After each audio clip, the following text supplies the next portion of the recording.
యెషయా గ్రంథము 38వ అధ్యాయము.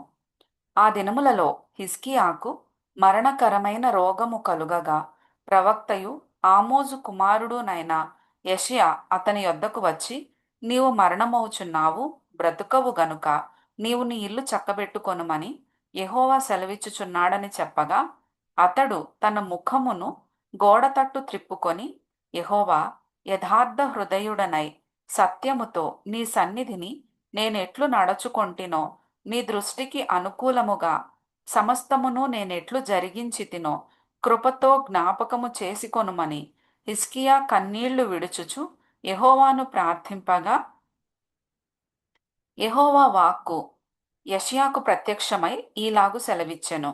నీవు తిరిగి హిజ్కియా యొద్దకు పోయి అతనితో ఇట్లనుము, నీ పితరుడైన దావీదునకు దేవుడైన యెహోవా నీకు సెలవిచ్చినదేమనగా, నీవు కన్నీళ్లు విడుచుట చూచితిని, నీ ప్రార్థన నేను అంగీకరించి ఉన్నాను. ఇంకా 15 సంవత్సరముల ఆయుష్యము నీకిచ్చెదను.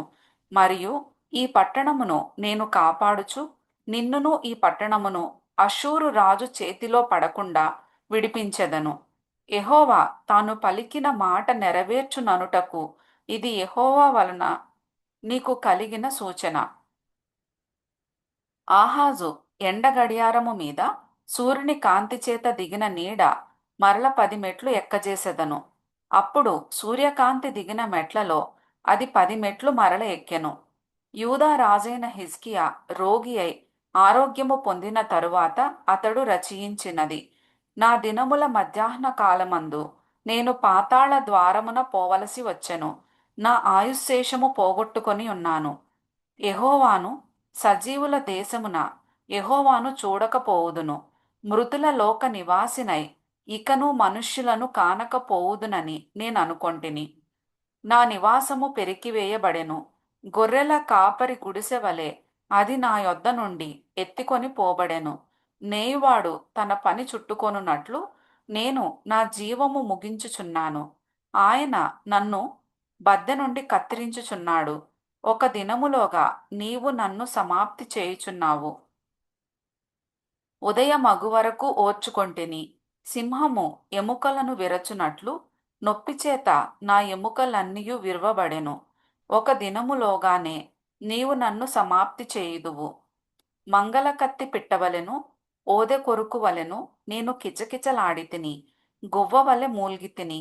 ఉన్నత స్థలముల తట్టు చూచి చూచి నా కన్నులు క్షీణించెను. నాకు శ్రమ కలిగెను. యెహోవా, నా కొరకు పూటబడి ఉండుము. నేనేమందును? ఆయన నాకు మాట ఇచ్చెను. ఆయనే నెరవేర్చెను. నాకు కలిగిన వ్యాకులమును బట్టి నా సంవత్సరములన్నీయు నేను మెల్లగా నడుచుకొందును. ప్రభువా, వీటి వలన మనుష్యులు జీవించుదురు. వీటి వలననే నా ఆత్మ జీవించుచున్నది. నీవు నన్ను బాగుచేయుదువు, నన్ను జీవింపజేయుదువు. మిక్కుటమైన ఆయాసము నాకు నెమ్మది కలుగుటకు కారణమాయెను. నీ ప్రేమ చేత నా ప్రాణమును నాశనమను గోతి నుండి విడిపించితివి. నీ వీపు వెనుక తట్టు నా పాపములన్నీయు నీవు పారవేసితివి. పాతాళమున నీకు స్తుతి కలుగదు. మృతి నీకు కృతజ్ఞతాస్తుతి చెల్లింపదు. సమాధిలోనికి దిగువారు నీ సత్యమును ఆశ్రయించరు.